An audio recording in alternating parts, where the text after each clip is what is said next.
Terima kasih pemirsa, kita kembali bersama Damai Nusaku yang mengangkat tema berkaitan dengan aib, dan alhamdulillah terima kasih juga kepada para pemirsa yang sudah mengirimkan pertanyaan. Kita akan segera jawab pertanyaan Anda. Yang pertama dari Bapak Doyo yang akan dijawab oleh Ustadz Sahdan. Silakan.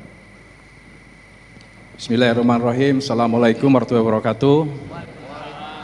Nama saya Doyo dari Jamaah Masjid Raya Al-Kausar Villa Dago Pamulang. Ya.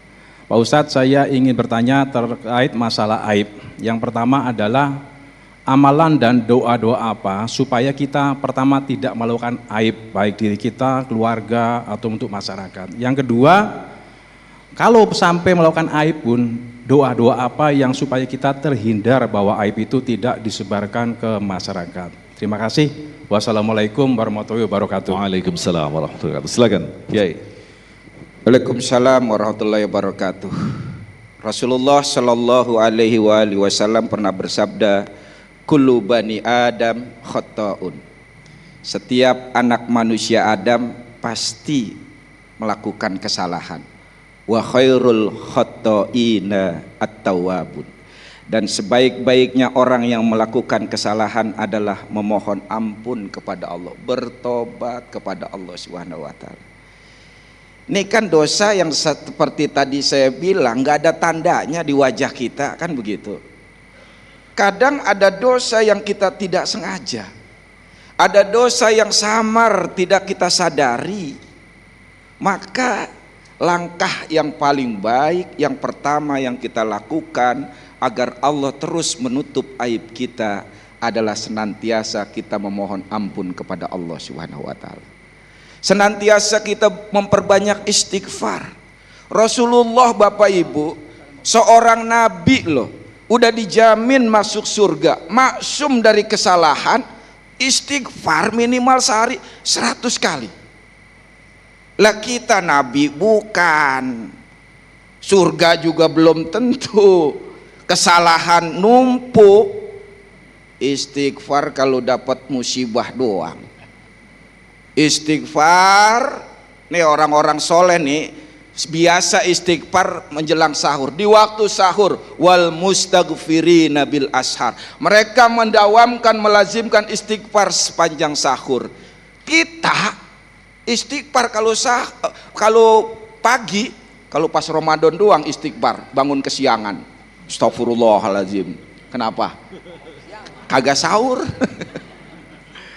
Ibu-ibu giliran istighfar lagi musibah, lagi kesal sama suami, kalau enggak pas lagi buka dompet suami, astagfirullahaladzim. Banyak banget, bisa jadi banyak banget, bisa jadi kering tuh. Masya Allah.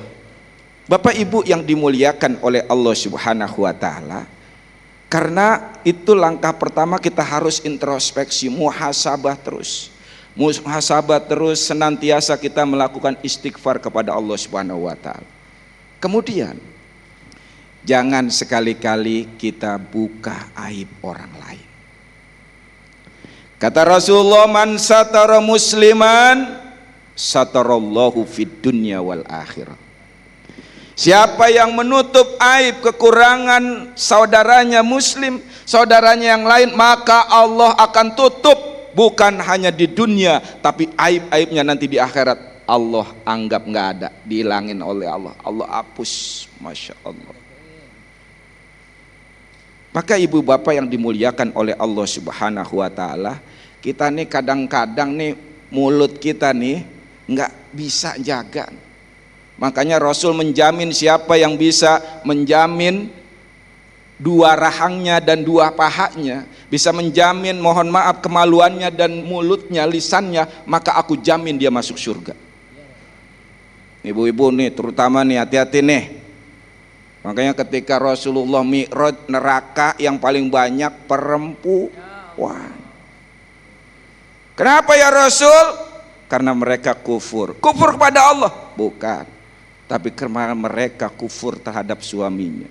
Suaminya memberikan banyak kebaikan, giliran sekali aja salah, Masya Allah, caci maki keluar, kebun binatang keluar, sampai seolah-olah suami nggak pernah memberikan kebaikan apapun.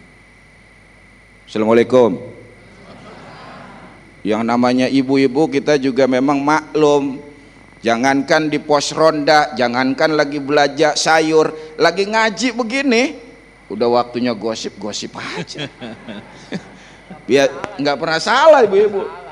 Biasanya yang di pojokan tuh deket tiang tuh nyenggol temennya dah, jeng, kenapa? No, siapa sih yang depan, jeng? Yang mana itu yang pakai hijab warna dongker?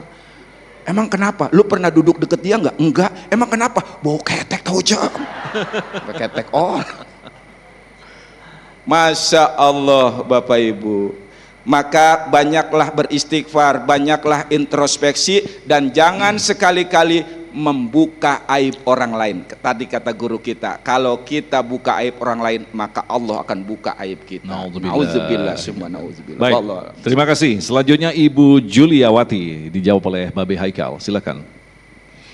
Assalamualaikum warahmatullahi wabarakatuh. Saya Ibu Juliawati dari MT Al-Kausar. Ustadz, kalau di dalam keluarga kan kita wajib hukumnya untuk menutup aib keluarga, apalagi suami kita, karena di dalam surat Al-Baqarah kalau nggak salah 187 potongan ayatnya ada artinya bahwasanya mereka menutup pakaian, mereka merupakan pakaian bagimu dan kamu merupakan pakaian baginya. Bagaimana kalau seandainya suami kita zolim, ya, dan menyebabkan si istri merasa teraniaya gitu, apakah kita tetap wajib untuk menutup aibnya? Bagus. Dan kita juga menceritakan aibnya itu untuk mencari solusi. Mungkin itu saja pertanyaan saya. Wassalamualaikum warahmatullahi wabarakatuh. Waalaikumsalam warahmatullahi wabarakatuh. Babe, silakan. Waalaikumsalam warahmatullahi wabarakatuh. Jawabannya berat banget, Bu. Ya Allah. Sebab pasti bakal ada yang tersinggung ini. Makanya kan kita laki-laki. Mestinya ada ustazah satu yang jawab ini ya. Biarin dah, saya wakilin dah. Bu, begini, saya mau nyampein dua hal. Bu, umatnya Nabi Musa banyak nggak? Umatnya Nabi Ibrahim banyak. Umatnya Nabi Muhammad SAW banyak nggak? Tugasnya para nabi itu ngapain? Ngeberesin umatnya kan? Ya enggak? Allah percaya kepada mereka semua dan diberikan tanggung jawab untuk membereskan umat. Bu, jodoh ibu tuh juga bagian daripada itu. Jangan kecewakan Allah Subhanahu wa taala dengan mengajukan cerai atau menggugat. Anggap aja kalau lakinya bandel, pulang mabok, mukul ibu, jangan dipotong nih Bu ya. Jangan dipotong ya. Ntar viral nih ya. Misalnya ibu ngadunya sama Allah, ya Allah saya terima dia dan akan saya buat dia menjadi orang yang lebih baik lagi. Ibu doain, ibu zikirin, ibu ruqyah tuh air kasih dia minum. Barangkali ada jin di dalam badannya. Barangkali itu bagian pertama kalau kuat nahannya. Kalau mukulnya cuman yang nggak menyakitkan. Kalau mukulnya menyakitkan baru aduin kepada siapa? Kepada orang tua dulu. Tidak juga membongkar aib. Aduinnya kepada orang tua supaya mendapatkan nasihat dan solusi. Kalau enggak juga baru kepada pihak yang berwenang karena sudah mulai melakukan penyiksaan dan kejahatan. Tapi langkahnya begitu dulu. Aduin sama Allah dulu. Ya Allah saya terima laki saya. Kan waktu itu ibu yang terima, ibu yang pilih. Waktu Gobil tuh saya terima nikahnya dan kawinnya, ya kan? Ibu juga terima. Karena itu ibu mesti terima dulu. Karena kita laki-laki juga menerima ibu apa adanya. Waktu 60 kilo kita terima ibu. Sekarang udah hampir 100 kita tetap terima. Waktu mulus kita terima. Waktu udah mulain beluak juga udah kita terima juga. Artinya saling terima dulu. Barangkali ada masalah atau apa, terima dulu. Dan jangan sampai ngambil keputusan sesaat. Biasa laki-laki kayak ibu juga. Kalau ibu ada zona kemalasannya, ada zona lagi dapetnya, laki-laki ada zona kenakalannya. Apa tuh? Istighfarnya kata Ustadz barusan. Istighfar karena kebanyakan lihat micet, kebanyakan lihat TikTok, akhirnya salah lihat. Hati-hati algoritmanya, begitu kita lihat beberapa detik dia akan sajikan yang baru. Maka itu yang ada begitu tuh buru-buru di scroll supaya yang datang kepada kita kebaikan-kebaikan doang. Nah, pihak bapak-bapak juga mohon izin nih, yang seperti itu akibat daripada syaitan yang lagi bisikin kita. Allah takdirkan kalau kita pakai kacamata iman, kalau ini kacamata murahan. Kacamata iman kalau Allah kita lihat dengan kacamata iman, istri atau wanita tidak ada yang buruk. Lihatnya pakai kacamata iman. Hidungnya mancung, cantik. Hidungnya pesek, lucu. Kan KDRT kejahatan mulainya dari situ. Nggak ada sakinah mawaddah warahmah. Rambutnya panjang, anggun. Rambutnya pendek, sportif, ngemesin. Lihat, pakai kacamata iman, Pak. Artinya jangan pernah wong kok ngene kok dibanding-banding ke. Ada bener juga tuh lagu. Kalau kata orang Betawi, to love is stop comparing. Untuk berhentilah untuk mencintai, berhentilah membanding-bandingkan. Yang itu kok kurus, enak dibawa kondangan. Kalau yang ini agak gemuk, enak diajak jalan. Dia gemoy. Bibirnya tipis, cantik sekali. Kalau ini bibirnya tebal, anti slip. Yang saya mau bilang adalah kalau lihatnya pakai kacamata iman, itu kejahatan rumah tangga yang tadi ibu curhatin itu nggak bakal terjadi karena lihatnya pakai kacamata iman. Kita menerima apa adanya. Kan Rasulullah yang ngajarin. Kalau kita lagi di luar duduk lihat sesuatu yang tertarik dari seorang wanita, apa kata Nabi? Pulang karena yang dimilikinya istrimu juga memilikinya. Dan itu berlaku bagi yang bukan anak kos. Kalau anak kos pulang dilihat siapa? Dia lihat ibu kos. Jadi begitu ya Bu ya, urutannya begitu ya. Adukan kepada Allah, bacain kulhu, al-falak, an-nas, ayat kursi, tiupin, kasih kopi pakai air itu.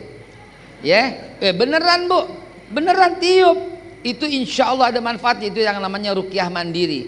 Doain terus, tahajudin terus buat dia, bacain kulhu terus buat dia, sholat tasbih untuk minta dia diampunin. Jangan ada dendam sedikit pun, niscaya Allah akan bukakan hatinya pelan-pelan. Begitu. Amin. Ya. Baik, terima kasih Babe, dan kita akan lanjutkan lagi untuk menjawab pertanyaan-pertanyaan Anda selepas pesan-pesan berikut ini. Tetaplah bersama kami, Damai Indonesiaku.